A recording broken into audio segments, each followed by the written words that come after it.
तर hi friend, नमस्कार. तर चला नवीन एका माझ्या व्हिडिओमध्ये स्वागत आहे. तर चला आज रेसिपी न टाकताना आम्हाला ते बाहेर घेऊन गेलेले आहेत.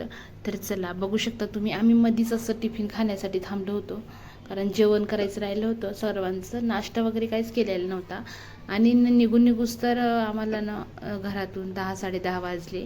त्याच्यानंतर खूप ऊन झालं आणि एका जागेवर थांबून आम्ही असं पाण्याच्या ठिकाणी छान थांबलो.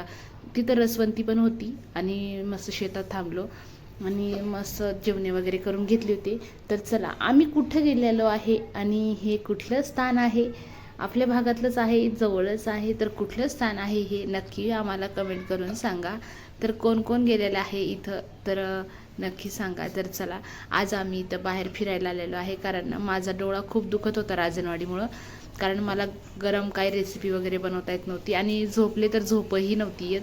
तर चला आज त्यांना आम्ही म्हटलो, आज त्यांना सुट्टी होती 3 वाजेपर्यंत, 3-3:30 वाजेपर्यंत. तर ते नंतर मग भाडं कॅन्सल झाल्याच्या नंतर मग त्यांनी आम्हाला इथं आणलेलं. तर चला आम्ही इथं बाहेर फिरायला आलेलो आहे. तर मस्त फ्रेश वातावरण आहे, ऊन आहे आणि चला तर इथं पाण्यामध्ये आम्ही अगोदर खूप मोठा एन्जॉय केला. मस्त तोंड हातपाय धुतले आणि उन्हाचा पारा होता, इतकं थंड छान वाटत होतं. असं वाटत होतं की हे छान पाण्यामध्ये खेळतच राहावं. तर चला मीही खूप वेळ पाण्यामध्ये खेळले आणि सायलूही खेळली. तर चला आम्हाला जेवायचं होतं आता. तर चला हे असं पेरूचं झाड वगैरे शेते आणि ऊसाचं, इथं पेरूच्या झाडाखाली आम्ही असं बसलेलो आहे जेवायला. तर चला बघू शकता तुम्ही, जेवायला असं बसलेलो आहे आम्ही. तर इथं मस्त शेंगदाण्याची चटणी, ठेचा आणि मस्त वांग्याची भाजी. तर चला आम्ही सर्वजण असे छान जेवायला बसलेलो आहे. तर बघू शकता तुम्ही, तर असं छान जेवायला बसलं. तर कारण आम्ही घरून नाश्ते वगैरे काहीच करून आलो नव्हतो, गडबडीत आलो. त्यांचं भाडं एकदम कॅन्सल झाल्याच्या नंतर त्यांनी आम्हाला असं बाहेर घेऊन आले होते. तर चला मस्त वाटतं ना असं बाहेर आल्यावर. तर चला मस्त ऊसाच्या शेतात आलेलो आहे. तर इथं खूप वेळ बसलेलो आम्ही आणि नंतर मग दर्शनाला गेलेलो. तर चला इथं आम्ही बाहेर मस्त दर्शनाला आलेलो होतो. तर बघा इथं छानसं असं पाणी चालू होतं. जेवणं वगैरे केले आणि जेवणं झाल्याच्या नंतर मग परत भांडे वगैरे धुवायचे, तेव्हा पण मी थोडंसं पाणी खेळायली, सायलू वगैरे पाणी खेळायले थोडंसं, कारण इथून निघावंच वाटत नव्हतं, एवढं छान वातावरण होतं. तर चला आम्ही कुठं आलेलो आहे फिरायला, तर हे बघू शकता तुम्ही.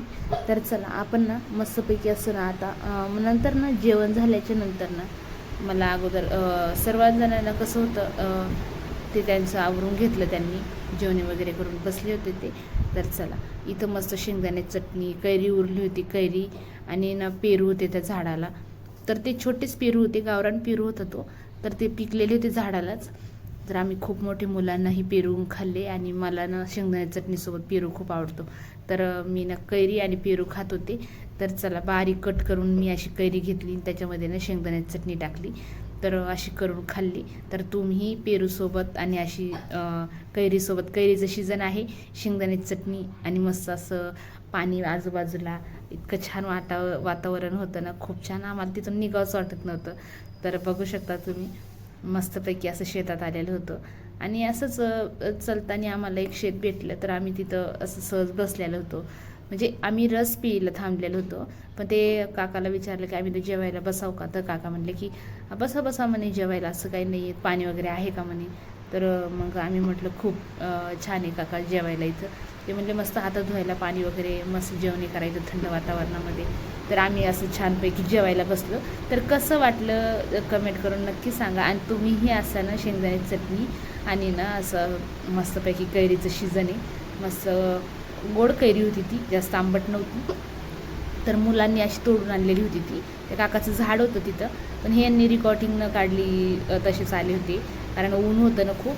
आणि मोबाईल इथंच ठेवले गाडीत आणि गेले ते पळत तसेच. आणि मला तर इतकं छान वाटत होतं, थंड पाणी होतं, एकदम विहिरीतलं पाणी होतं ते, थंड असं पाणी होतं. मस्त तोंड हातपाय धुतले. मला असं वाटत होतं की असं इथंच बसून राहावं त्या पाण्यामध्येच, एवढं छान थंड वाटत होतं. कारण खूप झळायला लागत होते आणि खूप ऊन होतं आणि ह्या झाडाखाली एकदम थंड वातावरण होतं. तर चला आता आम्ही आलेलो आहे इथं फिरायला. तर बघा मस्तपैकी फिरायला, आणि हे सुरुवातीचं आहे आणि मध्येही गेल्यावर इतकं छान आहे ना भेटायला इथं मस्त.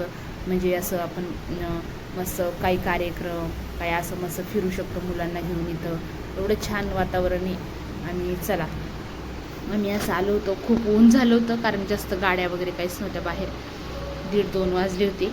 तर बघू शकता तुम्ही मस्त वातावरण आहे बाहेरचं. आणि असं काय आता उन्हाळ्याच्या सुट्ट्या म्हटल्यावर ना मुलांना फिरावं वाटतंय बाहेर, तर आम्ही आलो होतो मुलांना असं बाहेर घेऊन फिरायला. तर बघा हे असं वातावरण आहे छान. आणि हे मध्ये गेल्याच्या नंतर दाखवते मी तुम्हाला, हे मधलं वातावरण आहे. उसमें तो दोनों